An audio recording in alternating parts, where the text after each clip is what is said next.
Isang tulak ng illegal na droga ang nasa kote ng Rodriguez Municipal Police Station matapos ang matagumpay na bypass operation na isinagawa sa Barangay San Jose Rodriguez Rizal gabi ng Mayo 29, 2026.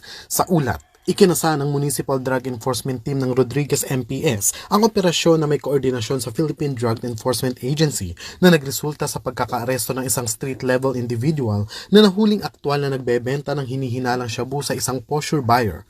Nakumpiska mula sa sospek ang 4 na pakete ng hinihinalang shabu na may kabuang timbang na humigit kumulang 40 gramo at may tinatayang standard drug price na 272,000 pesos.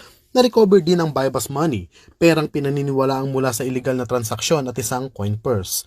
Matapos ang operasyon, agad na ipinaalam sa sospek ang kanyang mga karapatan alinsunod sa batas. Dinala rin siya sa paggamutan para sa medical examinations at sa Rizal Provincial Forensic Unit para sa kaukulang pagsusuri bago pansamantalang ikinulong sa custodial facility ng Rodriguez MPS habang inihahanda ang kaukulang kaso laban sa kanya.